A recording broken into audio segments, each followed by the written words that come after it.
So Oliver, just start. Give me where you think how you're performing so far, and maybe more important, how is the unit as a whole performing? I think overall as a unit, we've done a great job to start the year. We've had, I think, a great start compared to what some people may have thought. Obviously losing Bryce Ford-Wheaton and Sam James off a punt team is it's pretty devastating. Obviously, two NFL talent type of guys. So I mean, the guys that have been on the punt team so far this year, they've been spectacular, covering kicks, and I think our net right now is where it needs to be. We can obviously improve. For me personally, I think that I can do a better job of helping those guys. I think I've been adequate, but I think there's a lot of room for improvement. Obviously last game against TCU, having a 46-yard average looked good on paper, but there's a couple of times where I, didn't hit the ball how I wanted to, and it's something I can improve on going forward. But I think there's a lot of room for improvement, but we've started well. How do you judge yourself, especially this year now that you have more seasoning, as you're just talking about, if you can't fully look at stats, because some people maybe that's all they do when you're looking at a punter, got a great average, kicking it far. How do you judge yourself, though? Personally for myself, there's, a few things go into that. There is having an average is definitely a massive part of it. That's what is, taken on the field, and that's what flips the field. So, 46 yards will do, but in terms of just getting the ball where it needs to be consistently so the guys can cover the kicks easier is something that's a huge part of my job. So I think against TCU it was my second punt where I kind of pulled it across towards the middle, and that stresses the coverage. I need to do a better job of that, of making sure it's where it needs to be. But just making sure the ball is where it needs to be with a good amount of hang time so that the coverage unit can get down and cover the kick is how I grade myself. Losing Bryce and Sam, who are some of the guys that have kind of stepped up into those roles? I think Andrew Wilson-Lamp's done a really good job at gunner. We've the guards and tackles that we've got, Caden Bizer, he's done a great job. Obviously having we have a rotation at gunner, so EJ Horton's stepped up. He's a incredibly quick guy with speed that can get down the field.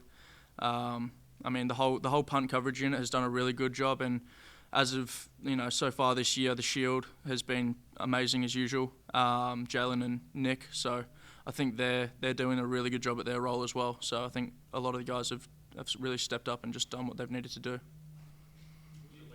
I'm sorry, go ahead. What was it like for you to get dinged up a couple weeks ago? I think you talked about over the summer you haven't really been hit. Yeah. No, it was tough. A game against a team where we really didn't want to punt against, but it was something that I had to deal with going forward. Honestly, my thoughts when it happened weren't really focused on the game itself. It was already focusing on next week at Pitt, because obviously I wanted to be healthy for that, and there was a lot of mental stress that I put on myself to get back for that game, because as you think about it, as a college athlete having 4 years, you have 2 games here and 2 games there, and I didn't want to miss one of those opportunities to play here against them. So it was something that I put myself through a lot of rehab and treatment and had to get back for. But yeah, it was something I'm still dealing with, and I probably will have to deal with for the rest of the year. But I'm feeling pretty good right now. That's probably the one thing, your lower leg, that's probably like the one area as a punter you can't afford to push it at all, right? Yeah, it was an unfortunate play. I think Keyshawn got unlucky in the way that he kind of snagged his guy right into me, but it happens, and it's football. You got to deal with it. So just keep working at it and hope that it feels better. So yeah.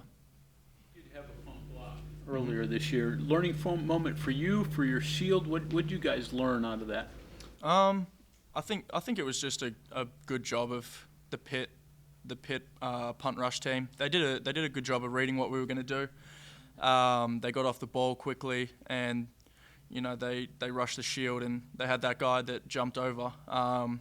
So I don't think it's something that we need to be concerned about. It wasn't a factor at all last year, and it hasn't been a factor at any point this year except for that play. So he did a good job. I think that he timed it perfectly, and 9 out of 10 times we have that covered. But that was the one time that he timed it perfectly, and credit to him for doing so.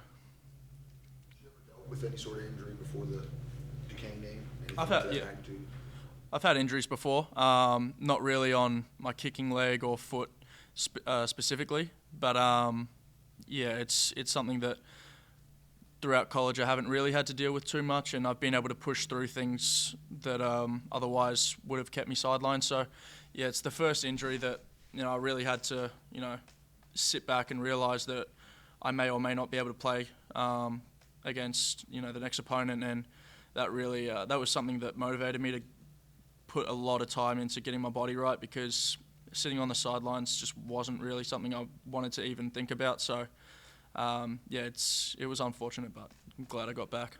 Do you think the physicality of the TCU game approached Australian rules football? What do you mean? What do you mean by that? Like in terms of the toughness and I think TCU was a gritty win for us. Up front, O-line, D-line wise, that's where we really succeeded. And sitting and seeing those guys just putting in a lot of work all day long, it's a testament to them and their work ethic and their physicality. And so I think we did a really good job being physical up front, and it was good tough football. Football about like that though? Yeah, a lot of toughness, a lot of Australian rules football about it for sure. Any eye poking in Australian rules football? I don't know about that one, honestly. I think that was I think that's a bit unusual, but we'll let White get back from that one. Yeah. How's Austin Brick been? Yeah, he's been phenomenal all year long. I mean, he's someone that a lot of guys don't really take note of, but as I've said before, and as Coach Brown has said before, he's a phenomenal talent, and he's done a great job all year long. And it's a good thing that people don't notice him, because it means he's doing his job. So he keeps me right, and if I ever need to keep him right, I'm hoping to be in that position. But he's unreal.